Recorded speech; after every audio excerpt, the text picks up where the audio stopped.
Hello everyone. You've seen the velvet and candlelight in films. You won't find that here. Tonight you step into crowded rooms, lit by cheap fires, where a reused sack of straw is the mattress, and strangers are the bedding. One small scratch, a flea bite, or a damp corner could be the thing that ends your night. This is not scandal dressed up for drama. It is the plain, dangerous arithmetic of survival. Before we dive in, please like this video and subscribe to join our global community, no matter where you are. Then drop your city and local time in the comments, because your voice makes our story complete. Dim the light, let a soft breeze whisper around you. Our journey into history begins now. Congratulations, you've just put your body on a mattress that looks more like a grain sack than a bed. It's packed with hay, flattened by years of use, patched with old cloth, and tied at the corners with rope. The sack hasn't been emptied in months, probably years. It smells faintly of mould, and strongly of people you'd rather not meet. You shift around, but the straw shifts back, because it's alive. Fleas and lice were already waiting. This was normal. Across Europe, brothel beds were rarely replaced. Wood, cloth, straw, all were expensive. Once a bed was filled, it stayed filled. Hundreds of clients passed through the same room, onto the same bedding, until the straw finally disintegrated. By then, it was a nest for more than just humans. It wasn't the act itself that endangered you first. It was the environment. A scratch from your fingernail, a bite from a flea, even a patch of broken skin. Each could become an infection. There was no soap, no clean water for washing sheets, no medicine to fight bacteria. The smallest wound could become your last story. City archives occasionally mention itching sickness, a bland phrase for something not bland at all. Rashes, bites, infestations that spread across the body. Workers carried it constantly. Clients caught it and passed it on. The cycle was endless. Some towns even tried to fine brothel owners for unclean beds. That sounds like regulation, until you learn the fine was cheaper than new straw. The result? The bedding stayed and so did the fleas. One case from Cologne in the 14th century shows how absurd it could get. Officials seized the mattress of a brothel keeper as payment for tax debt. A mattress that had hosted thousands of encounters ended up on the city's property list, next to goats and barrels. No one wrote down whether the fleas were included in the deal. Of course, some houses tried to make an effort. They dragged the bedding outside into the sun. Sunlight made it smell slightly better, but parasites don't mind the sun. They just waited in the seams. So the gesture was more about appearances than hygiene. At least it looked like someone had tried. The smell never really left. Musty straw soaked in sweat, cheap wine spilled, candle wax hardened into the fabric. By morning the bed smelled older than the building. People noticed. They just accepted it. Complaining didn't change the price, and comfort was not part of the contract. What happened after a night was unpredictable. Some walked away with nothing worse than itching. Others carried an infection that spread for weeks. Without antibiotics, a simple sore could eat through tissue, cripple joints, or blind an eye, and once fever set in, survival depended on luck.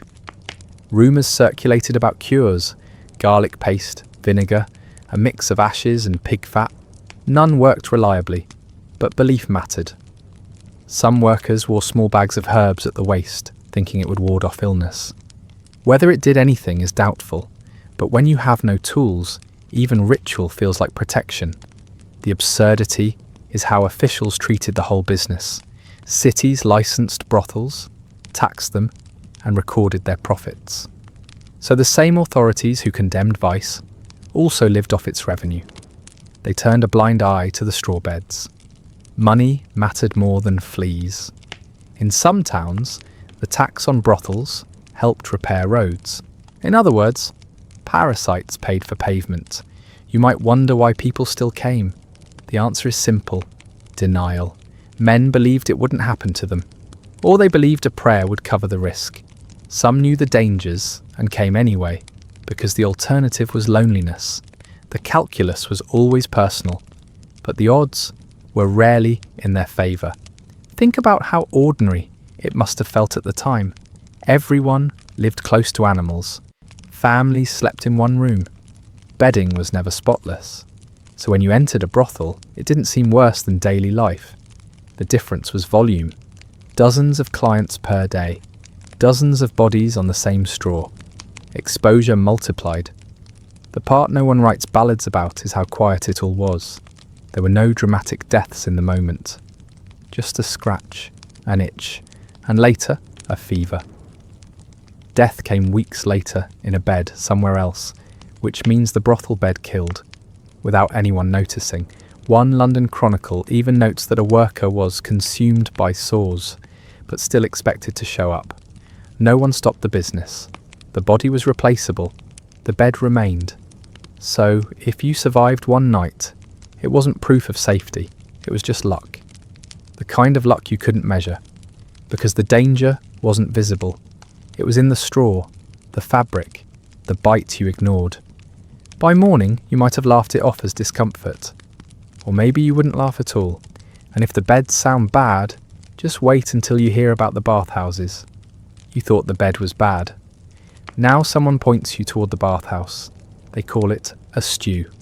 The word sounds comforting, like soup simmering on a fire.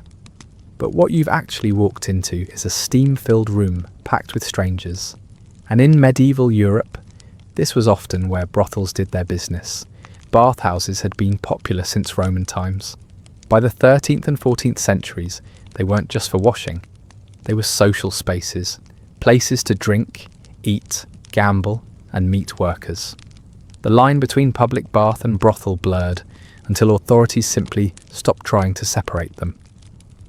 In London, Paris, Cologne, and dozens of other cities, a stew often meant both steam and sex.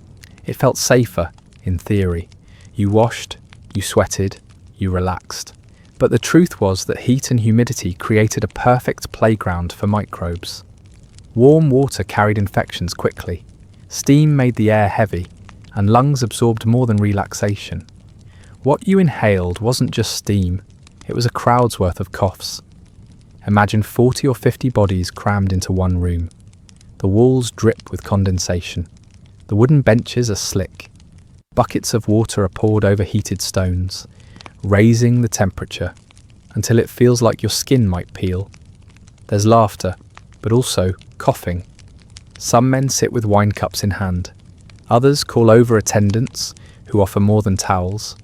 For a moment, it feels festive, but your body is already at risk. Skin softens in the steam, pores open, and whatever lingers on the bench or in the bath moves easily from one person to another. Records from Paris mention outbreaks of bathing sickness linked to stews. Some blamed the water, others blamed sin. Either way, people noticed patterns. The more crowded the bathhouse, the more funerals followed. And yet, the stews kept running. Why? Because people craved them.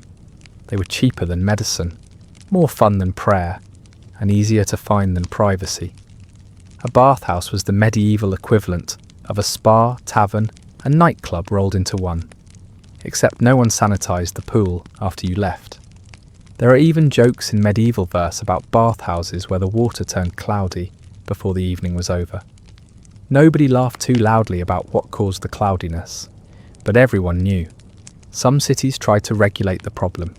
In London, officials issued ordinances requiring clean towels for clients. That sounds good, until you realise the towels were rinsed in the same water that soaked the floors. They were damp, reused, and folded back onto the pile. The gesture mattered more than the hygiene. You sit on a bench, it's warm, wet, sticky. The person next to you sneezes, and the steam carries it into your lungs. You cough without realising it. The whole place is a petri dish, centuries before the word existed.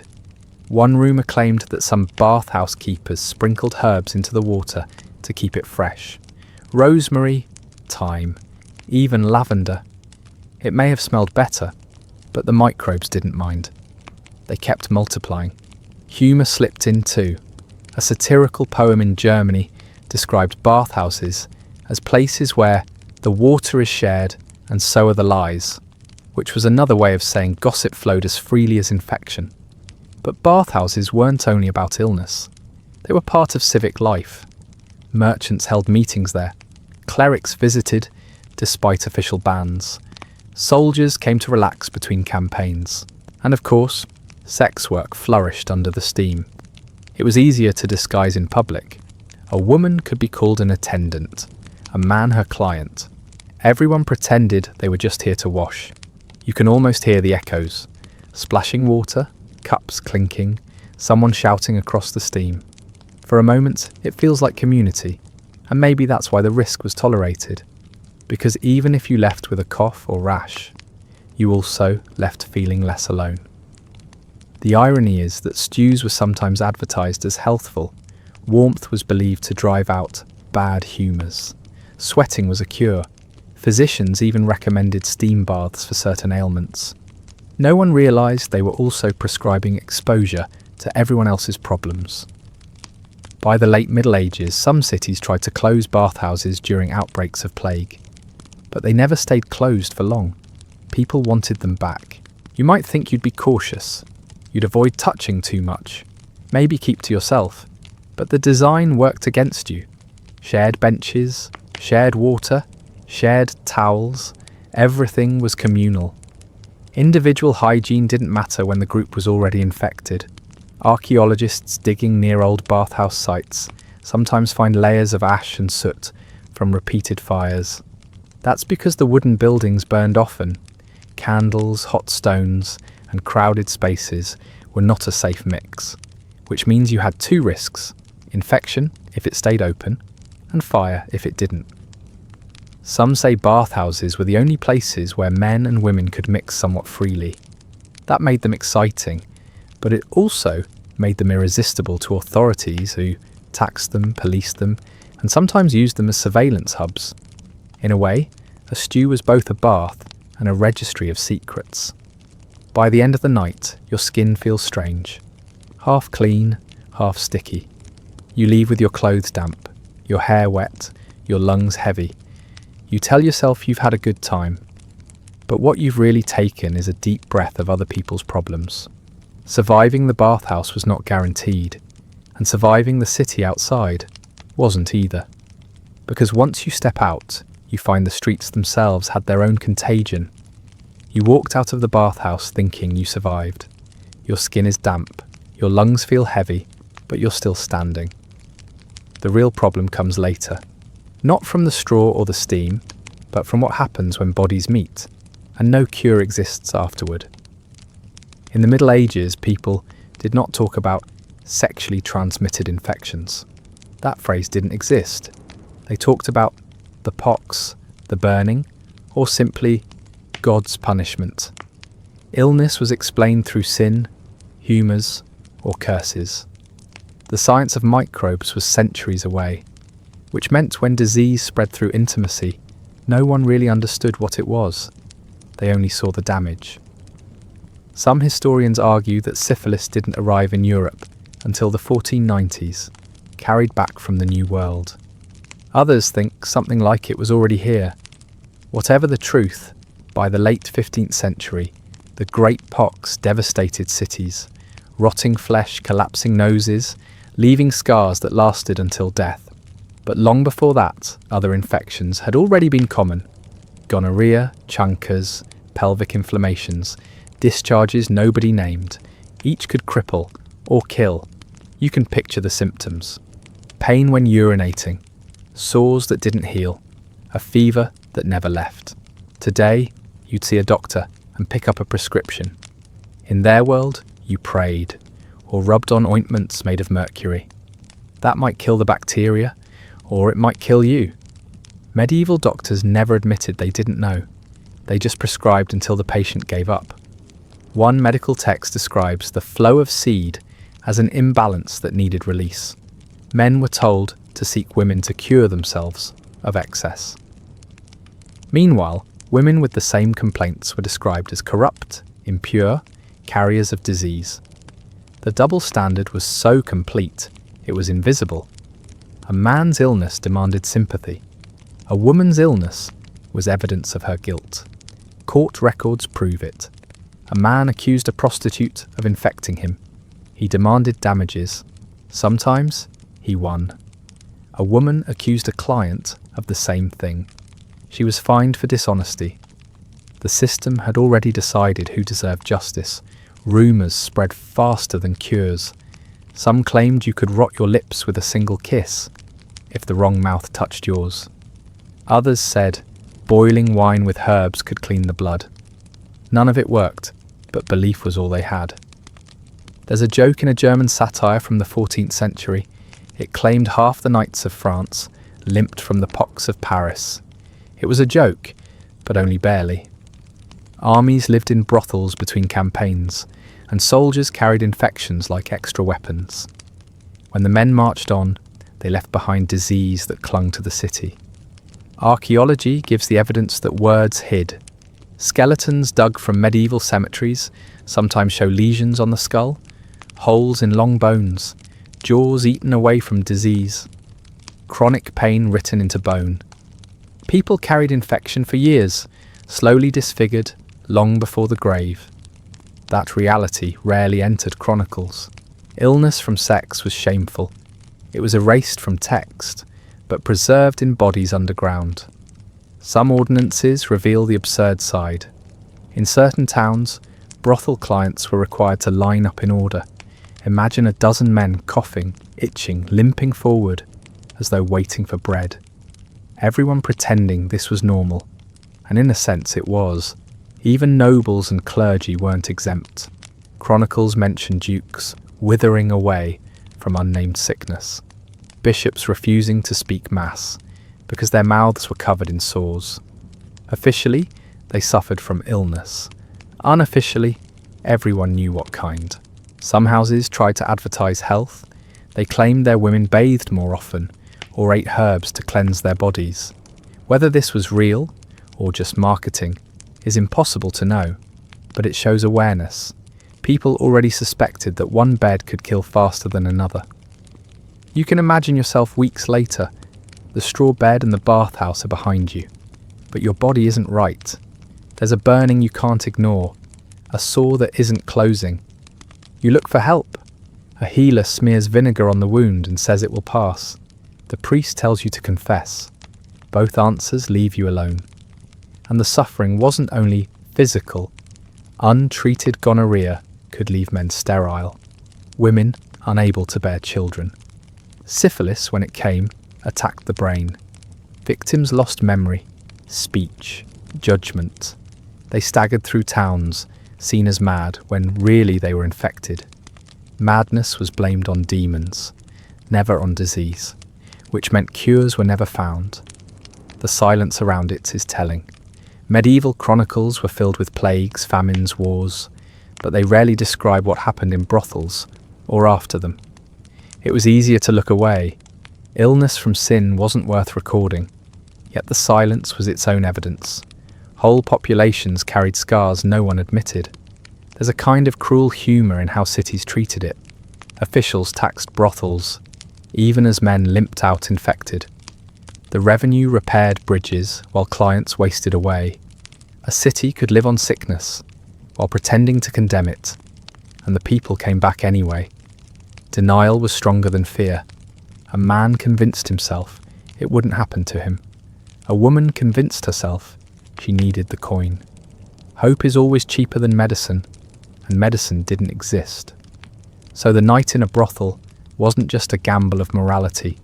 It was a gamble of survival, and the dice were loaded against you. A single encounter could leave marks that lasted a lifetime, or ended it. When you walked out in the morning, you didn't know yet if you had been lucky. You only knew days later, when pain returned or didn't. By then, nothing could be undone. And if you think that sounds grim, wait until you step back into the streets. Because the city itself was just as dangerous as the bed. You left the brothel alive. You avoided fleas in the straw, the steam in the bathhouse, and the infections no healer could cure. Now you step outside, thinking fresh air might help. But in a medieval city, the air is anything but fresh. Streets were narrow, winding, and usually filled with waste. There were no underground sewers in most towns. Instead, open channels carried refuse down the middle of the road. People tossed chamber pots from their windows, sometimes yelling, "Look out below," but often not. Human waste mixed with animal dung, kitchen scraps, and rainwater until the streets ran brown. And of course the brothels were part of this system. Their waste went the same way as everyone else's. The irony is hard to miss. Cities taxed the brothels, then let their drains run straight past the doors. If you managed to leave without itching, you still had to wade through filth. Rats thrived here. Archaeologists digging in London and Lubeck find layers of rat bones in medieval deposits. Proof that rodents were as common as cats and dogs. They followed the grain sacks, the refuse, the warm corners of kitchens. And where rats went, fleas followed. And where fleas went, plague was not far behind.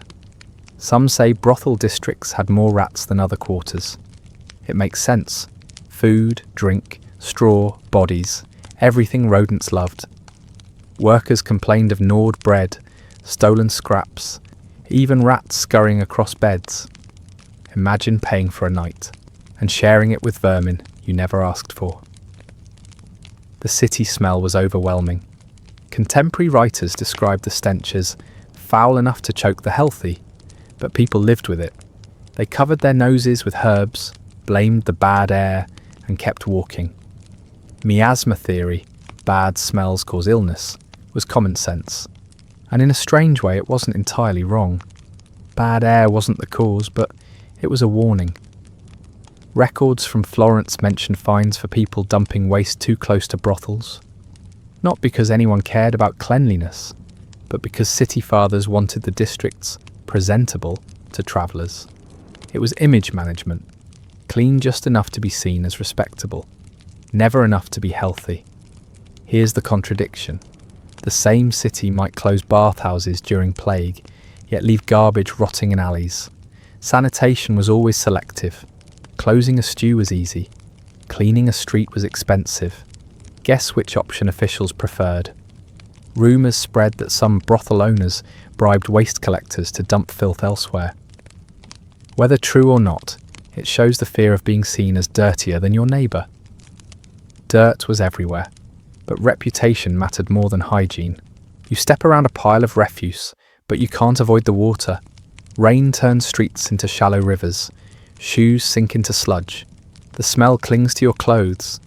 And in that water, rats swim, fleas wait, infection spreads. You might survive the brothel, only to die from the street. In the 14th century, plague rolled through cities, killing a third to a half of populations. The flea on the rat carried it, but people only saw the aftermath. Entire brothel districts emptied overnight. Some believed sin had brought the plague, others just fled. But rats didn't flee. They multiplied in the silence. One London ordinance even banned pigs from wandering streets, because they made the mess worse. But pigs were good at eating garbage, so people let them back. The cycle never ended. More pigs meant less waste, but also more accidents. A record from Norwich tells of a child crushed by a pig in the street. Imagine explaining that in court. A common saying went that the city feeds itself twice, once in the market, once in the drain. Meaning, what went in your mouth might soon run past your shoes. For brothel workers, sanitation meant constant risk. Open wounds exposed to dirty water meant infection. Food stored in damp cellars attracted vermin. Even clean water was rare. Wells were often contaminated by cesspits dug too close. In London, some wells were so polluted that officials labelled them unfit for use. But people used them anyway. What else could they do? Archaeologists testing soil from medieval latrines find parasite eggs, roundworm, whipworm, tapeworm. That means people swallowed contaminated food and passed the infection on. The city was a recycling system, but not the kind you want. And still, life went on.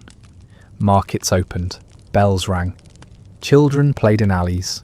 You learned to live with filth, because there was no alternative. Complaining didn't clean the street.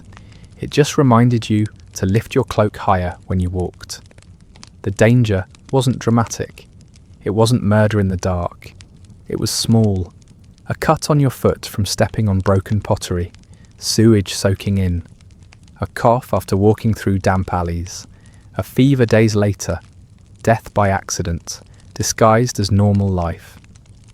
Some chronicles note how plague seemed to follow soldiers and prostitutes alike. Both groups travelled. Both lived in crowded quarters.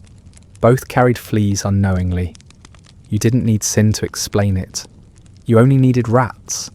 But people didn't want that answer. They wanted morality. And morality was always easier to tax. So when you left the brothel and stepped into the street, you hadn't escaped danger. You just traded one version for another. The difference was that outside, everyone shared the risk. The city itself was the brothel's business partner. And in the next corner, another danger waited. Air so heavy inside cramped rooms that even a cough could change your fate. You've made it past the straw, the steam, and the streets. Now you find yourself back inside. The room looks safer than outside, at least at first glance. But inside the walls, the air itself is working against you. Most medieval brothels were small, built quickly out of timber and plaster. The ceilings were low, the windows narrow, and ventilation was an afterthought. Candles and tallow lamps burned through the night, filling the space with smoke. If a hearth fire was lit, the chimney rarely worked well, which means you were breathing a mixture of smoke, sweat, and damp air every moment. You sit on a wooden bench. The air is heavy, warmer than it should be. After a few minutes, your chest feels tight. You cough, but so does everyone else. It's normal here. People call it winter cough or night air. They don't call it pneumonia. They don't call it tuberculosis. They don't even know those words. But that's what you've just inhaled. Contemporary accounts mention houses so poorly ventilated that smoke hung in the rafters for hours. Guests rubbed their eyes, coughing, while still paying for company. The joke was that you got a free meal, a free drink, and a free cough all in one. The conditions were perfect for respiratory disease. Moisture from bodies, low airflow, and crowding all contributed. If one person came in with a cough, half the house might share it by the next week. In modern terms, it was an incubator. In medieval terms, it was just life indoors. You can picture the scene. 10 people in one room, candles flickering, smoke curling up, someone fanning themselves with a sleeve. The walls sweat with condensation. The floor creaks under shifting feet. A sneeze is heard, but ignored. No one bothers to cover their mouth. No one knows why they should. In 14th century Paris, inspectors noted that houses of women often had only one window facing the street. That window was shuttered for privacy, which meant the only fresh air came when someone opened the door, and the door stayed closed most of the time. The result? Hours of stale, recycled breath. Some say that people tried to sweeten the air with herbs. Juniper burned in the corner. Rosemary hung by the door. It smelled better for a while, but it didn't change the physics.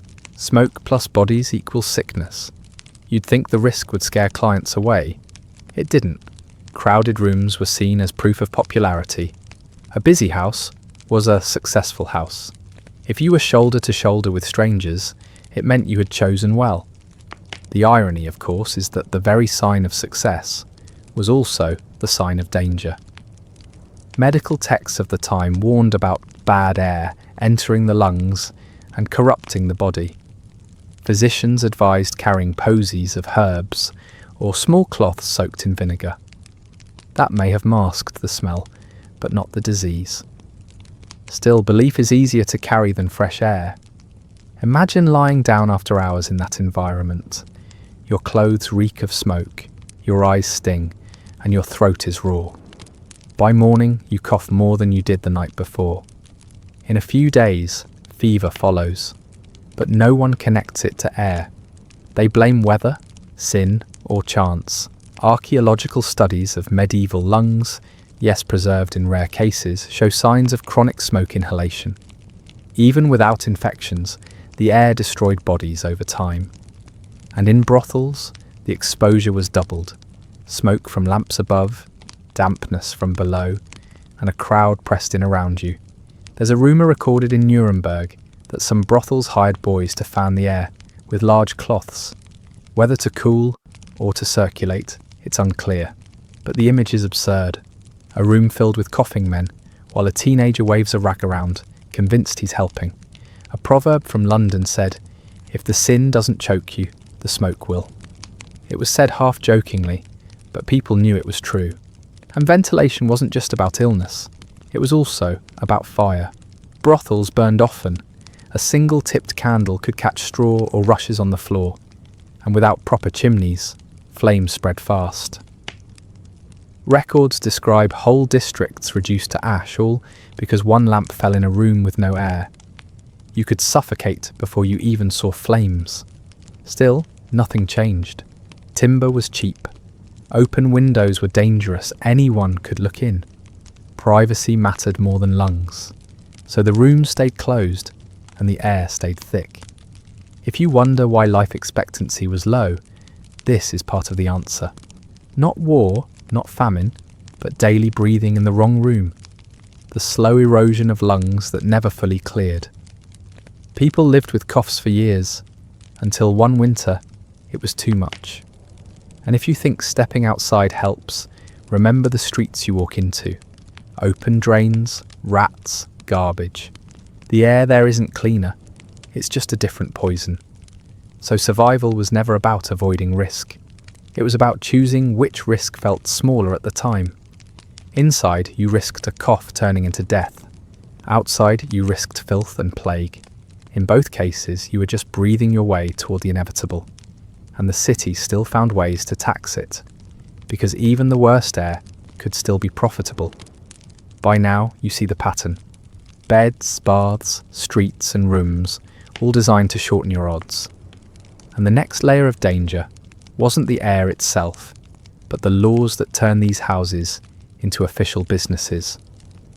You've managed to breathe through the smoky rooms and stumble back outside. At this point, you might think authorities would be working to clean things up, maybe even to shut places like this down. But the truth is far stranger. The same city officials who condemned brothels in sermons also licensed them, taxed them, and relied on them to balance civic budgets. Medieval towns were always short on money. Roads broke down, bridges collapsed, walls needed repair, soldiers needed wages. Taxes from merchants and landowners weren't enough. So cities turned to what was reliable, human desire. Brothels became civic revenue streams. The moral shame never stopped the math from working. In London, licensed brothels in Southwark were under the authority of the Bishop of Winchester. The irony was so obvious that people coined a term for the women there, the Winchester geese. It meant two things at once: women managed under a bishop's jurisdiction, and women who would eventually be plucked bare. The same church that preached against lust collected the rent from it. Cologne, Nuremberg, and many Italian cities did the same. They issued charters for official brothels, known as Frauenhäuser in Germany. These weren't hidden or secret. They were municipal property, run like any other business. Prostitutes paid fees, clients paid fees, and officials collected their cut. The houses were listed in city ledgers alongside blacksmiths, bakers, and tanners, but the social paradox never went away. A shoemaker could walk proudly in daylight. A prostitute had to keep to her quarter. The same city that taxed her labour also called her shameful. Workers were both essential and disposable, necessary for revenue, denied respect. You can picture the contradiction in daily life. A councilman denounces sin during a festival. Later, he pockets tax receipts from the same houses he condemned. The hypocrisy was routine, so common that no one blinked. There's a record from Augsburg that shows how carefully this system was managed. The brothel had official opening hours, like a bakery. Certain feast days were off limits, not because of health, but because it looked bad for religion. If workers violated the calendar, the fine went not to them, but to the city's purse. In other words, morality was just another line item. Some rumours said city guards themselves were given discounts in return for turning a blind eye to unlicensed houses. Whether or not that's true, it's easy to imagine. The same man who fined you one week was your client the next. A French satire joked that the city is built on 4 walls, bread, beer, tax and women. Not a flattering slogan, but it reflected a truth. The system worked only because everyone agreed not to say it out loud. Even the fines had layers. A prostitute who worked outside the official house could be arrested and beaten, but only after paying a fine that funded the official house. A client who visited an unlicensed woman might be named in public. Embarrassment as revenue. In some places, repeat offenders had their names nailed to the door of the town hall. You might think this would discourage people. It didn't. The shame faded, the tax didn't. Cities kept earning. The irony is that by regulating brothels, cities gave them protection. A licensed house could not be raided like an unlicensed one. The law shielded vice because the treasury needed it. The language used in documents is telling. Officials wrote about necessary evil. They justified brothels as a way to protect honest women from harassment. Better to contain lust in a house than let it spill into the streets. That was the argument. Whether it worked is debatable. What isn't debatable is that the money always arrived. Imagine yourself as one of the workers. You pay taxes like a craftsman, but you're denied burial in the same ground as your neighbours. Your labour funds city walls, but your name cannot appear in its chronicles. You are at once included and excluded. Useful in life, discarded in death. And yet, there were benefits, if you can call them that. A licensed worker had some protection. She could not be expelled as easily. She had a roof, however filthy, and recognition, however thin. For some, it was safer than the alternative. Hunger, street work, prison. The system offered survival, but never dignity. In practice, regulation often failed. Secret houses thrived. Some councils tried to crack down. Others simply raised taxes on the official ones to cover the loss. The cycle went on. Nobody ever asked if the system itself was fair. They only asked if it paid. There's a curious case in Vienna where the brothel was listed as a civic asset alongside the city granary. Bread and sex, side by side. Both were considered essential. Both were taxed accordingly. The absurdity is hard to miss. Morality was preached from pulpits every Sunday. But behind closed doors, officials counted coins from the very thing they condemned. The church called it sin. The city called it income. Workers called it survival. And you, if you spent a night there, might call it your final mistake. Surviving meant more than avoiding fleas or coughs. It meant navigating a system that could fine you for disobedience, tax you for compliance, and still call you unclean. The brothel was not just a house. It was an institution, written into law, protected by guards, and defended by money. Which is why the next contradiction is even stranger. Because while cities taxed brothels openly, the church itself sometimes managed them directly, making the hypocrisy complete. You've survived the city's regulations. You now discover something more confusing. The church itself was often part of the business.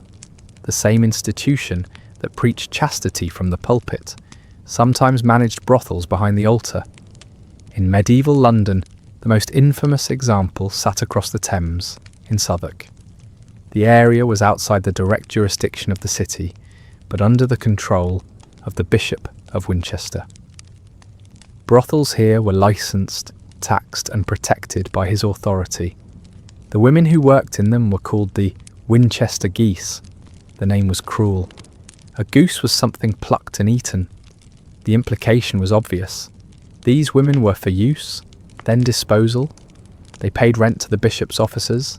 Their work funded the church lands. And yet, when they died, they were refused burial in consecrated ground. They were useful in life, denied in death. The contradiction was public knowledge. Everyone in London knew the Bishop of Winchester condemned fornication on Sunday and profited from it on Monday. Some found it funny, others found it scandalous, but the arrangement continued for centuries. Money was louder than morality. Other cities had similar contradictions. In Avignon, when the papacy resided there in the 14th century, brothels thrived under papal watch. In German towns, church courts fined prostitutes for disobedience, collected the fines, and then redistributed them to fund religious festivals. You can imagine the sermon. The priest denounces lust as the road to damnation. The congregation nods. Then after the Mass, the same priest superior counts the coins from brothel rents. It wasn't a secret. It was just not discussed too loudly. Rumours spread that bishops even visited the houses they licensed. Some say this was slander, some say it was truth. Records rarely prove it, but the gossip was constant. Clerics in confessional booths heard details about brothels every week. That proximity made it impossible to pretend ignorance. Archaeological finds in Southwark show bones of women buried in unconsecrated grounds near the brothel district. Many had signs of malnutrition and disease. These were the Winchester geese, discarded after serving the city and the church alike. People avoided the cemetery. It was said to be cursed. Perhaps the real curse was poverty. One ordinance reveals how practical the system was. Women had to register with the bishop's officials, follow curfews, and wear certain clothes. It was morality by paperwork. The irony is that the same rules forbade them from living with men outside work. Sin was allowed in one form, punished in another. A common London jibe was that the bishop kept 2 flocks, one in wool, one in flesh. Everyone laughed, then carried on. You stand in Southwark, imagining the scene. A row of houses along narrow lanes, doors marked, guards stationed. The bishop's men collect rent each week. The women lean from windows, calling to passers-by. Above it all, the bells of the cathedral ring across the river. The sound of piety mixed with the smell of business. The church justified it in familiar language. Better to contain lust in one place than let it corrupt respectable households. This was the same reasoning cities used, now dressed in theology.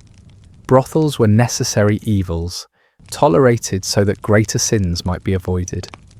It was a neat argument. It also made money. But the contradiction haunted the workers most of all. They were registered like tradesmen, but denied dignity. Their earnings funded church estates, but their souls were marked as fallen. In life they were geese. In death they were outcasts. Some chronicles hint that people mocked church hypocrisy openly. Ballads joked about bishops with secret keys to brothel doors. Whether true or not, the fact such songs existed tells you people saw through the pretense, and yet nothing changed for centuries. The arrangement was too profitable. Only when the Reformation came did critics point to Southwark and say, "Here is proof of corruption." By then, thousands of women had passed through the system, taxed, used, and discarded. If you were one of them, your choices were cruelly narrow. Work in the bishop's houses, or risk prison elsewhere. Pay rent to the church, or be branded a thief.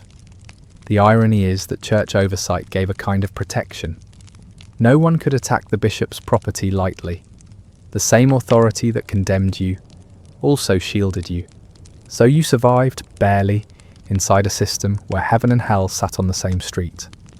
Where salvation was preached, and damnation was rented out by the hour.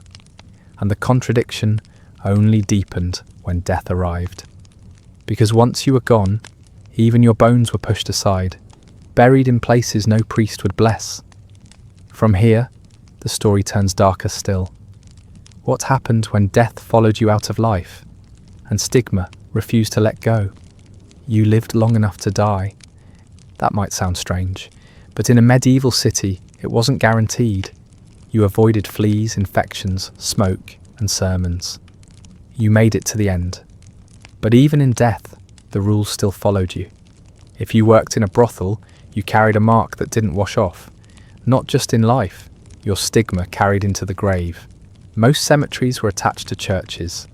Burial in consecrated ground meant your soul rested properly. Denied that, you were left in what they called marginal ground, outside the walls, near ditches, or in unconsecrated fields. For the Winchester geese of London, there was the Crossbones graveyard in Southwark. Archaeologists digging there found hundreds of skeletons, mostly women, many showing signs of malnutrition, rickets, and disease. Their graves were shallow, unmarked, packed close together. No prayers, no headstones, no memory. A goose in life, forgotten in death. Imagine it. You worked under the bishop's license, you paid rent, you fed the city treasury, but when you died, the same church refused your body. The bishop took your coin, not your soul. That was the bargain. The double standard was obvious. A merchant could cheat customers, a noble could kill peasants, and both would still rest under carved stone slabs. A prostitute could obey every city law, pay every tax, and still be tossed into unconsecrated earth. Sin, apparently, had its own hierarchy. People noticed. Chronicles mentioned the whores' graves with unease. Parents warned children not to walk too close, lest they catch corruption from the soil. As if the earth itself carried shame. It wasn't enough that you were punished in life. Your bones had to carry the punishment too. The humour people found in it was cruel. A London rhyme mocked the geese. Bishop's birds plucked and bare, no grave for you, no holy prayer. It wasn't clever, but it stuck. Dead women became a joke, even underground. Still, the bones speak more honestly than the rhymes. Archaeologists noted patterns. Teeth worn down by malnutrition, joints scarred by labour, ribs showing healed fractures. These weren't glamorous sinners. They were poor women, often sick, sometimes injured. Their lives ended early, and their deaths erased them twice. Once by time, once by stigma. You might think families would protest, but poverty silenced them. Funerals cost money. Priests demanded fees, even for burial in churchyards. If you couldn't pay, your relative lay outside the walls, whether or not she worked in a brothel. For prostitutes, the exclusion was guaranteed, regardless of coin. Ironically, the marginal cemeteries are what survive best for study. The respectable graves were often disturbed, reused, or paved over. The marginal ones remained untouched, because no one valued them. Which means today, the very women erased by history tell us the most about how they lived and died. Their bones are the counter-archives, holding stories the city never wrote down. One detail stands out. Many skeletons show signs of syphilis and tuberculosis. Both diseases leave marks on bone if carried long enough. In other words, these women weren't just stigmatized morally, they bore the physical scars of the very conditions brothels spread. The punishment wasn't in sermons, it was carved into their bodies. And yet, even in the margins, there were traces of humanity. A few skeletons were buried with small beads, maybe from a necklace, maybe from a rosary. Someone cared enough to leave a token, even if the priest refused to bless it. Someone remembered. The city didn't. When space ran out in Crossbones, the dead were stacked, bones jumbled together, no effort made to keep order. A human landfill. Useful alive, disposable dead. The irony is that centuries later, Crossbones has become a site of remembrance. People hang ribbons and offerings on its gates, memorialising women the church once refused. Modern Londoners standing where medieval London discarded. History bends in strange ways. Those denied prayers in death now receive them every year. But you, in that world, wouldn't have had the comfort of hindsight. You would have known, living, that when you died, you wouldn't rest in holy ground. That knowledge shaped choices. Some women tried to leave the trade before death, hoping for absolution. Some joined convents late in life, though rarely accepted. Others gave up hope entirely. The stigma after death was an extension of control in life. It reminded everyone watching. Step outside accepted roles, and even your bones will be punished. Fear didn't stop people from entering brothels, but it stopped them from speaking openly about them. Silence was another form of regulation. So imagine your last night. Fever has taken you. The cough doesn't stop. The healer has nothing left but herbs. The priest won't come unless bribed. You know what happens next? Your friends carry you not to the churchyard, but to the edge of town. They lower you quickly, cover you with dirt, and leave. No marker, no bell, no words. Only the stink of the city, drifting over a ditch filled with others like you. Congratulations. You survived every risk except the final one. And in return, you were erased. But the story doesn't stop with the dead, because the living kept coming. Poverty, war, and hunger made sure of it. Which leads to the next truth. Most who entered these houses didn't choose freely. They were pushed. You've made it past stigma in death. Now the story circles back to life, to how people ended up in these houses in the first place. Because despite what moralists claimed, very few arrived by choice. Most came from poverty. If you were born poor, your options were thin. A daughter of a labourer or widow had little chance at land, and service in a wealthy house was not guaranteed. When hunger pressed, a brothel offered food and a roof. It wasn't safety, but it was survival. War supplied another stream. Medieval conflicts produced refugees in the thousands. Armies burned crops, seized livestock, displaced families. Captives, especially women, were often sold. Some ended up as slaves in foreign lands. Others were pushed into prostitution in the towns nearest the fighting. Chroniclers mention women driven to sin by necessity after the passing of soldiers. That's the polite way of saying their lives collapsed, and the brothel was what remained. Debt played its part. Families sometimes sold daughters into service to repay loans. Contracts survive in notarial records, worded as apprenticeships or domestic placements. The work listed was rarely what it became. Once inside the system, escape was nearly impossible. You might think parents resisted, some did, but desperation silences protest. A father unable to feed 6 children might justify sacrificing one. Better the city takes her than the grave is the kind of logic that doesn't read well centuries later, but made sense in the moment. In some towns, orphans were directed to brothel districts by officials themselves. The logic was that unprotected girls would become trouble in the streets. Better to confine them, regulate them, and tax the result. It was administration disguised as morality. Foreigners appeared too. Records in German towns list women from as far as Hungary, Bohemia, even the Baltic. Some were drawn by rumours of earnings, others by force. Brothels offered language they couldn't read, contracts they didn't understand. Once bound, they stayed. If you imagine all workers as hardened veterans, you're mistaken. Many were young, some barely past puberty. Age of consent was not a modern concept. In some Italian statutes, 12 was listed as legal for marriage, which bled into brothel practice. Youth wasn't hidden. It was advertised. The men who entered didn't ask. Some claimed pity, saying they were giving poor girls money they needed. Others didn't bother with excuses. For them, the transaction was simpler than the story behind it. And the story behind it rarely reached beyond the walls. Workers disappeared into anonymity. Their names don't appear in most chronicles, except when fined, punished, or dead. Their families often erased them from memory, ashamed or afraid of association. It wasn't all tragedy in the same measure. Some women used the system to carve out survival. A few managed to save money, open taverns, or leave the city. But they were exceptions, and their stories often lost. The rule remained.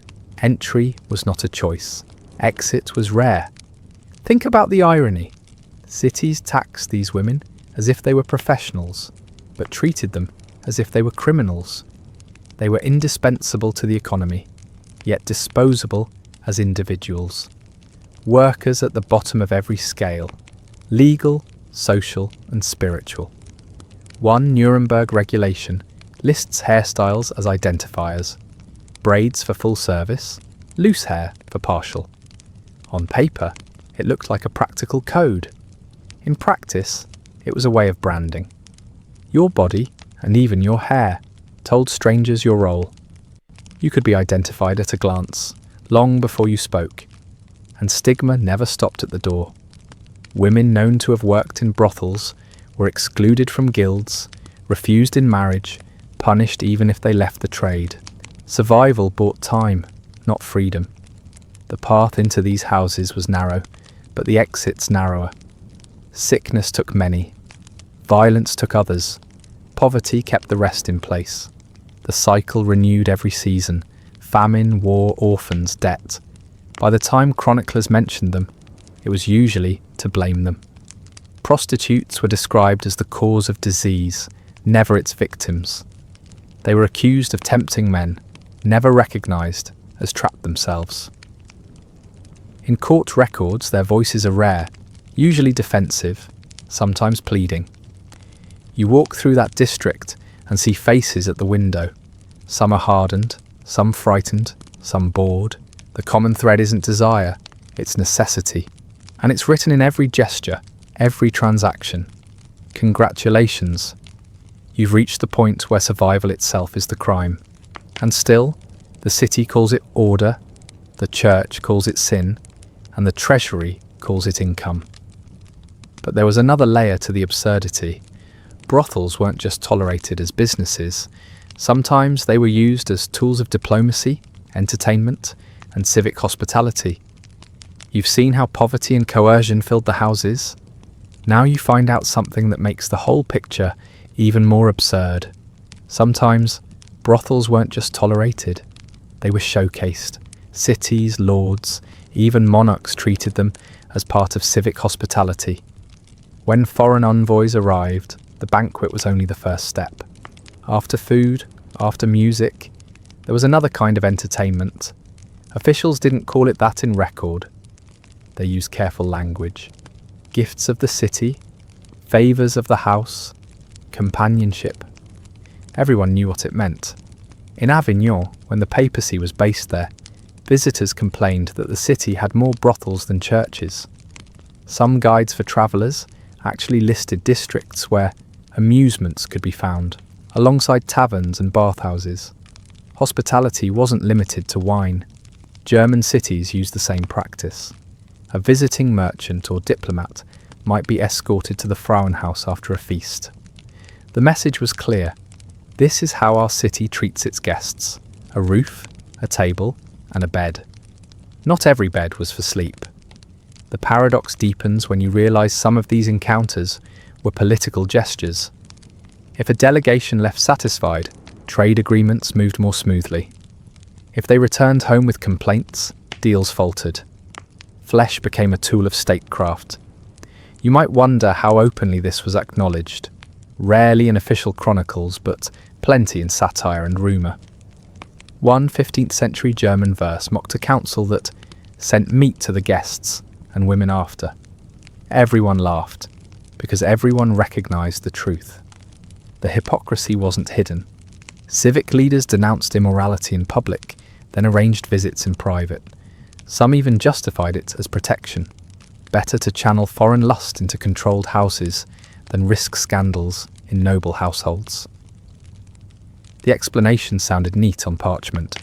In practice, it meant women's bodies were counted as part of municipal protocol.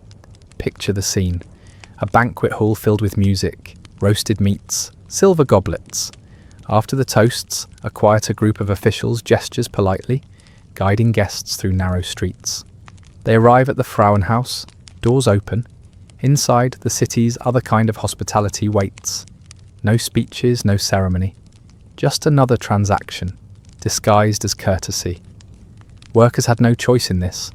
When the city designated a group for visiting envoys, refusal was rarely an option. For them, it wasn't diplomacy.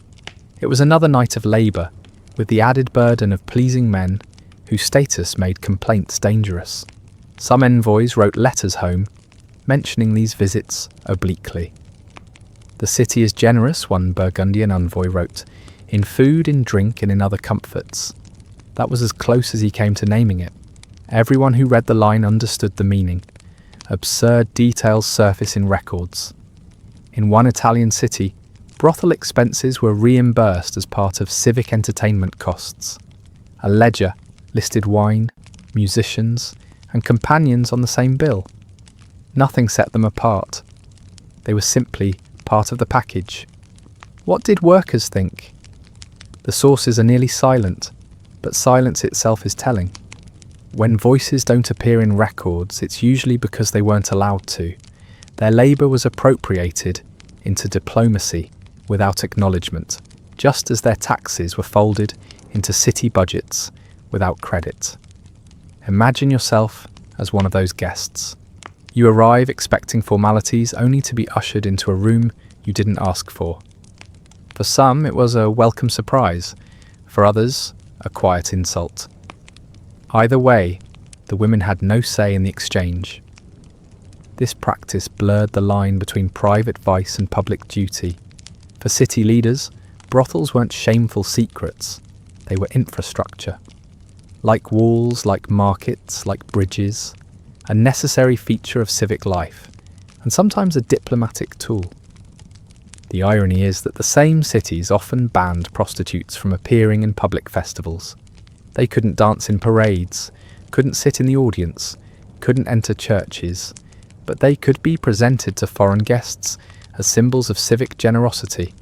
Inclusion on one night, exclusion every other. Over time, reformers used this hypocrisy as ammunition. Preachers denounced not only the women, but the officials who profited. The city feasts its guests with sin, one friar warned, and calls it honour. His sermon was remembered mostly because it was rare to hear the truth said out loud. Still, the practice persisted. Desire was predictable, revenue steady, politics fragile. A city couldn't afford to anger envoys, and so the women bore the cost, both in body and in reputation. You survive another night, but the realization lingers. The system wasn't built by accident. It was deliberate, structured, woven into law and diplomacy. Brothels weren't just tolerated, they were institutional. You've learned that even diplomacy had a bedchamber, and as you step out again into the streets, you see how regulation reached beyond taxes and gifts. It reached even into hair, clothes, and gestures. Every detail turned into law. You've survived the banquets and the so-called diplomacy, but the absurdity doesn't stop there. If you thought regulation only meant taxes and rent, think again. In some places, even your haircut told the authorities who you were and what you owed. City ordinances survive that describe rules for appearance in brothel districts. Clothes, colours, and especially hair became signals. Not fashion, not personal choice, administration. In some German towns, women were required to braid their hair if they offered full service. Loose hair meant limited availability, or in certain cities, that the woman was under penance and not yet free to work again. It was a code written on the body, visible from across the street. Imagine standing at the door, your head the ledger. A tax collector doesn't need to ask questions, he just looks. 2 braids, full rate, loose hair, reduced or restricted. It sounds like parody, but it was bureaucracy at work. Clothing rules piled on top of this. Prostitutes were forced to wear stripes, bells, or certain fabrics to mark them apart. The justification was to avoid confusion with honest women. In practice, it branded them publicly. Your profession announced before you opened your mouth. One ordinance in Augsburg required yellow hoods for brothel workers. In Basel, shoes with bells were sometimes enforced. The stated reason was visibility. The unstated reason was humiliation. You could be heard before you were seen. Clients, of course, knew the codes. They could navigate the district like reading a menu. For workers, there was no privacy. Even walking to fetch water announced your role. Neighbours didn't need gossip. The law provided spectacle. The church sometimes joined in. Confessors noted hair arrangements during penance. as if strands on a head could measure the weight of sin. A woman might be forbidden to braid until she had confessed and paid. This was theology braided into municipal tax. You sit in a tavern across from the district, watching women walk by. Each hairstyle, each colour of cloth is a category. You don't need to ask, you already know. The absurd part is how normal it seems. Nobody laughs in the moment. Only centuries later does it read like comedy. But the impact was serious. A woman who defied the rules risked fines, beatings, or expulsion. The enforcement was public. Punishment wasn't just for breaking law, it was for erasing the mark that set you apart. Records show occasional resistance. Some women cut their hair short to avoid classification. Others wore cloaks to cover the required colours. Each act drew penalties. Survival left little room for rebellion. City councils claimed the codes protected wives and daughters from mistaken approaches, as if men were incapable of distinguishing without legal dress codes. The real purpose was simpler: surveillance and control. Hair as paperwork, clothing as receipt. There's a detail from Nuremberg that reads almost like dark comedy. An ordinance warned that women of the house must not wear veils like honourable matrons, for confusion arises. The idea that someone might mistake a brothel worker for a respectable wife, simply because of a veil, shows both paranoia and obsession with boundaries. Archaeological finds, combs, pins, beads, turn up in brothel districts. They weren't just personal items, they were tools of compliance. The difference between a braid and loose hair was the difference between legality and punishment. It's worth pausing on how thorough this was. Your very body became municipal signage. The city turned your head into an advertisement and a tax form at once. Modern bureaucracy uses paper. Medieval bureaucracy used people. And yet, despite all the detail, enforcement was uneven. Some cities ignored their own rules during festivals or crises. Others doubled fines in lean years. The codes weren't about morality, they were about revenue. You walk away realizing that even the smallest details, how someone wore their hair, what colour hood they put on, were dictated by law. Freedom of choice existed only for those outside the system. Inside, your braid was your license. You've discovered that in this world, identity itself was regulated. Your head wasn't your own. It belonged to the ledger. And if you couldn't keep up with rules, punishment followed, sometimes brutally, which leads naturally to the next reality. When clients failed to pay, it wasn't the women who chased them. It was the city, using shame as weapon. You've learned how a braid could double as a tax record. Now you see what happened when clients didn't keep their side of the bargain. Because in this world, failing to pay for a night in the brothel wasn't just a private argument, it became public theatre. City authorities had no patience for unpaid debts, especially in licensed houses. A prostitute who lost money wasn't treated as an individual wronged. She was a worker in a civic industry, which meant the city itself enforced collection. The punishment was simple: shame. If you skipped payment, your name could be written down and read aloud in the market square. Sometimes it was nailed to the door of the town hall. Everyone passing by saw not only your crime, but exactly where you failed to pay. Imagine standing in a crowded square while the crier announces, "Hans Müller owes 3 shillings to the Frauenhaus and has not paid." The laughter's immediate, but the consequence runs deeper. Credit suffers. Your reputation sours. In a town where everyone knows everyone, that kind of stain lasts longer than the debt. Records from Nuremberg and Augsburg note lists of men fined for failing to pay. They weren't hidden. They were archived like any other civic matter, alongside grain sales and property disputes.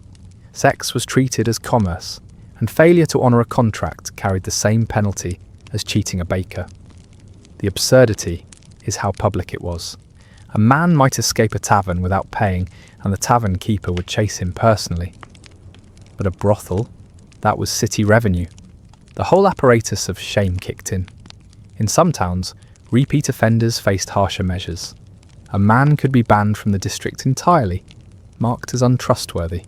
Others were threatened with jail not for the act itself, but for dishonouring the payment. Sin was tolerated, debt was not. There's a dark comedy in the priorities. A city might look away from violence or disease inside the houses, but the moment coins were missing, order was restored. No one cared if you left sick, but they cared if you left without paying. You imagine the humiliation. Market day, your neighbours gathered. Produce laid out, gossip swirling. Then the crier announces your name and debt. Even if you had money in your pocket, it was too late. Your shame was now civic property. Some chronicles mention men disguising themselves to avoid recognition when visiting afterward. Cloaks, hoods, even false beards. But in a town of a few thousand people, anonymity was impossible. Everyone knew. The disguise only made the gossip sharper. For the workers, this enforcement was double-edged. It protected their income, sometimes. But it also meant their names got dragged into public disputes.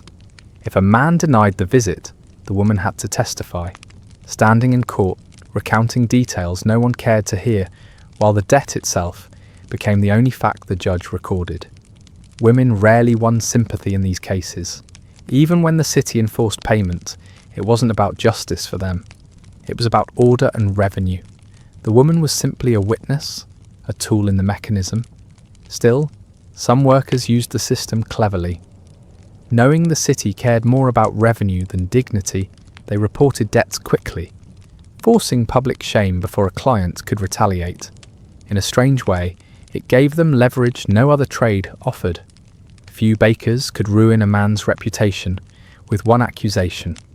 A prostitute could, and the shame endured beyond money. A man publicly listed might pay his debt and still find his name whispered years later. The irony was that visiting the brothel was not a crime. Everyone knew men did it. The shame was in the unpaid bill. Lust was tolerated. Poverty was not. There's a case from Strasbourg where a councilman's son was listed for non-payment. The record survives because his family tried to have it erased. They failed. Even power couldn't scrub civic ledgers. His name sat there, centuries later, still attached to 3 shillings and an unpaid night. You watch the scene unfold and realise the absurdity. The city's system of morality was less about sin than solvency. Faith and law argued endlessly about the soul, but when money was missing, the answer was simple: public humiliation. You've survived another layer of contradiction. The brothel wasn't just a house of flesh, it was a court of finance. Fail to pay, and the city turned your private night into a public farce. And while ledgers preserved names of men who forgot their debts, bones preserved stories the city ignored. Which brings you to the next source of truth. Not in archives, but in the ground itself. You've survived the humiliation of public debt shaming. Now we dig, literally, because much of what we know about brothel workers doesn't come from ledgers or sermons. It comes from bones. The ground tells what the records avoided. Take the Crossbones graveyard in London. Excavations revealed hundreds of skeletons, many belonging to the so-called Winchester geese. The church denied them burial in consecrated soil, so they were laid here, layer upon layer. No coffins, no markers, just pits filled as space allowed. Archaeologists studied the remains, and the evidence was blunt. Many women showed signs of malnutrition, enamel defects in teeth, stunted growth in bones. Their diets had been poor from childhood. Survival, not abundance, was their baseline. Other skeletons showed healed fractures, broken ribs, arms, even skulls. Violence was part of the job, though the records rarely admitted it. If a client struck you, the ledger didn't care, but your bones carried the story anyway.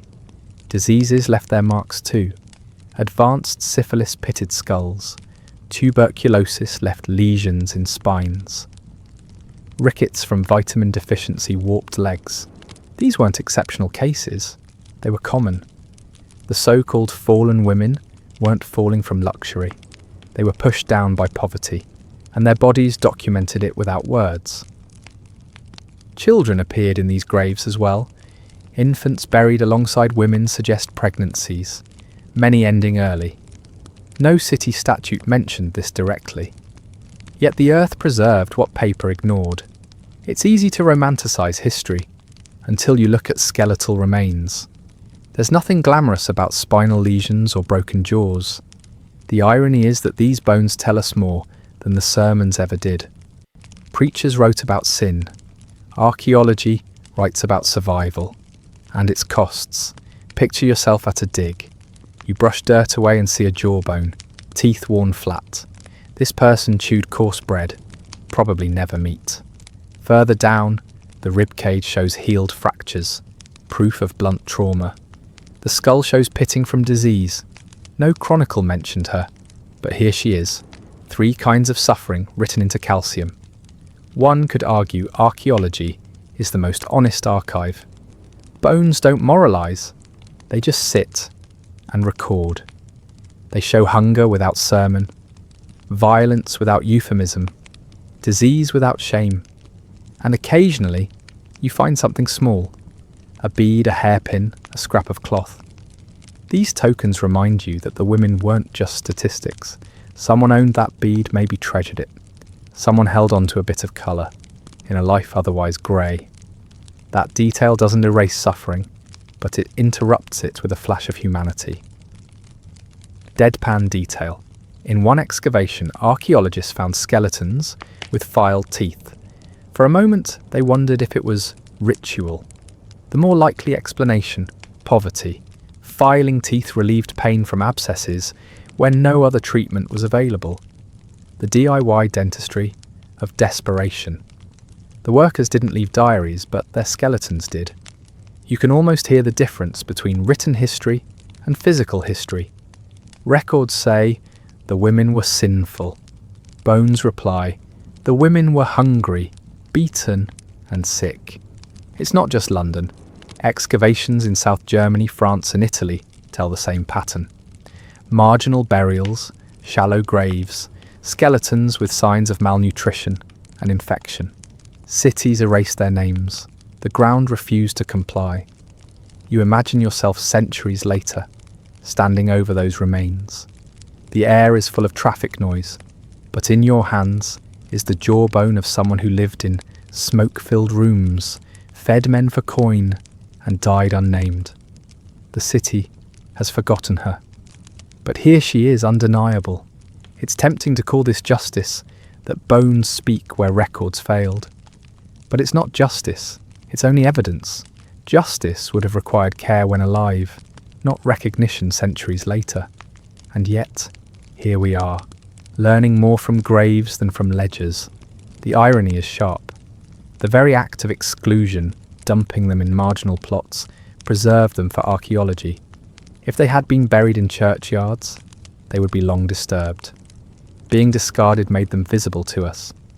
You've reached the archive that never meant to exist. A place where history hides in dirt and calcium, not parchment.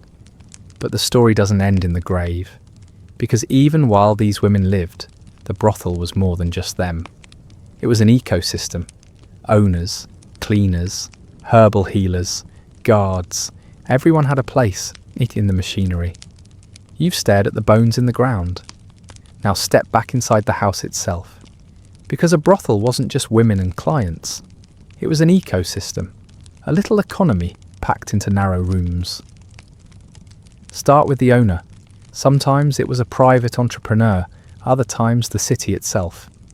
In Nuremberg and Strasbourg, the Frauenhaus was literally a municipal building, owned and managed by the council. Rent and profits went straight to city coffers. In smaller towns, individuals leased properties and ran them like taverns. The line between public and private blurred, as long as money flowed. Then there were the keepers, the madames or stewards. They managed the day-to-day, collecting rent from workers, paying musicians, negotiating with officials. They were accountants as much as hosts. Their survival depended on balancing books, not morals. Add servants. Someone had to sweep floors, change bedding, haul water, stoke fires. These were often the poorest of the poor, older women, widows, or teenagers too young to be useful otherwise. Payment came in food or shelter, sometimes coin. Their work was invisible, but without it the brothel collapsed. Food sellers circled too, taverns and brothels overlapped, so someone brought beer, bread, meat. In many cities, licensed bakers or brewers had contracts with brothels, ensuring steady sales. For them, sin was just another client base. Healers occupied another niche. Not university-trained physicians, but herbalists, midwives, wise women. They treated infections with poultices, brewed teas for coughs, or provided rudimentary contraception. Herbs like pennyroyal, rue, or juniper. Success rates were uncertain, side effects dangerous, but options were limited. You went with what you had. And yes, sometimes city-appointed doctors made rounds, not out of concern for the women, but to protect the paying clients. Public health, medieval style, meant keeping workers just healthy enough to keep business running. Guards or watchmen appeared too. Some brothels hired men to prevent fights, chase off thieves, or escort drunk clients out. In larger districts, the city provided constables, less to protect women than to preserve order.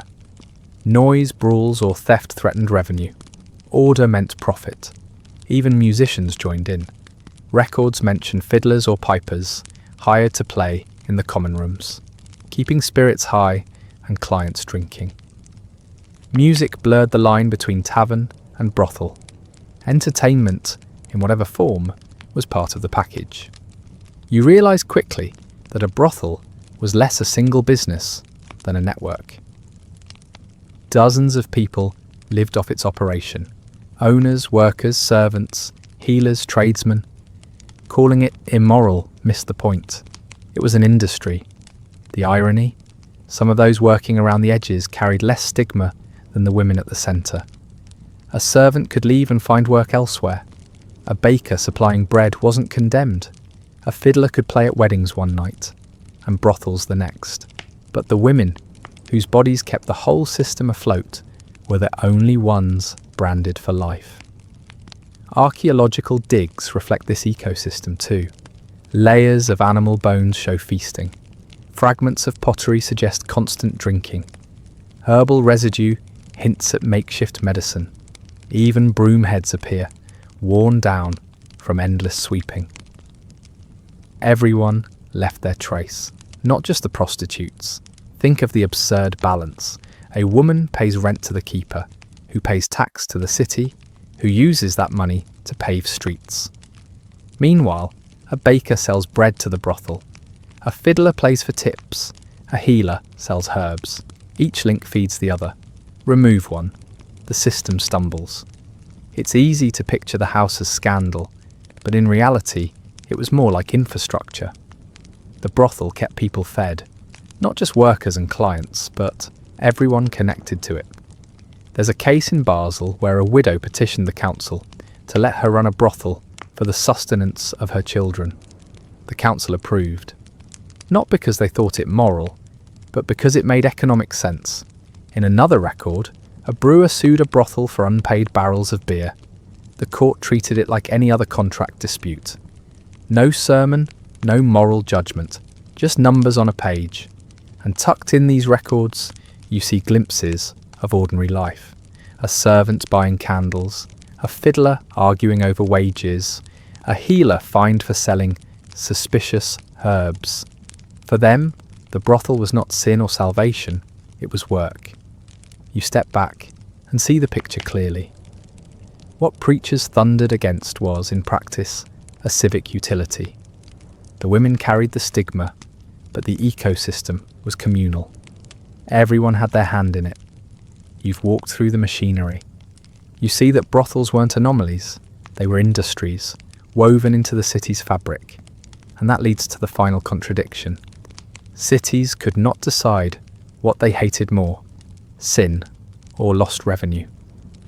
In the end, parchment tells the story of budgets, not morals. By now you've seen the straw beds, the fleas, the taxes on hairstyles, and the public shaming of clients who forgot to pay. But here is the most awkward truth of all. The whole machine ran on money. It's easy to think of medieval prostitution as something hidden in the shadows, tolerated reluctantly. But look closer at the city records.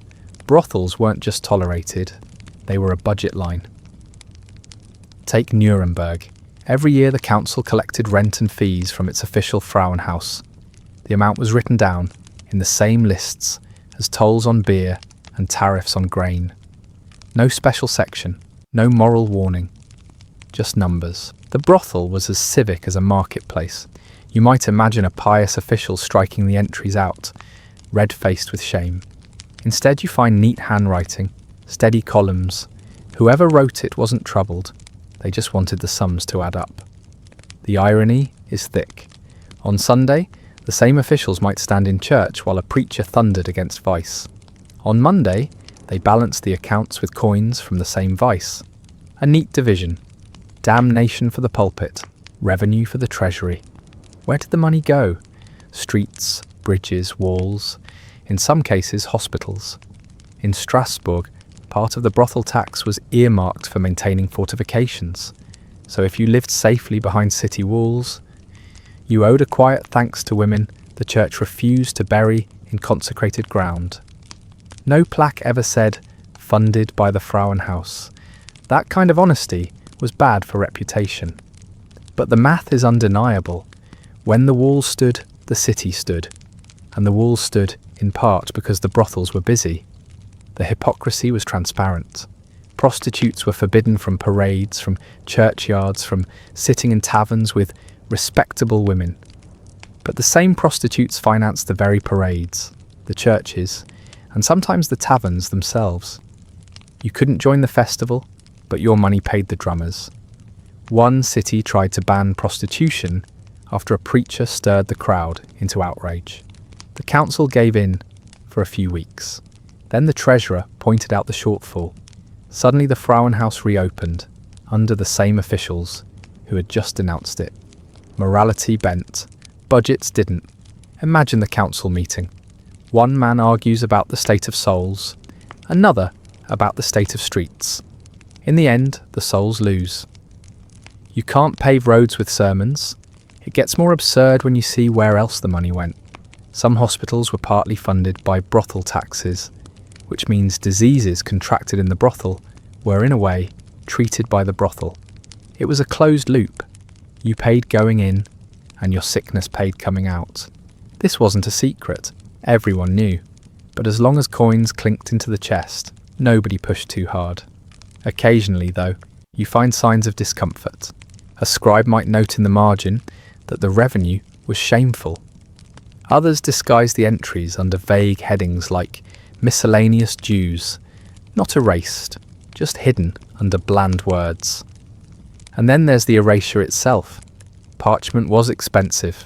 When records got old, scribes scraped brothel entries clean and reused the pages. Whole decades of transactions vanished, not from morality, but from thrift. The women disappeared from history because the city wanted to save on stationery. There's something almost comic about that. Preachers tried for centuries to erase prostitution. In the end, it was accountants who did it, by accident.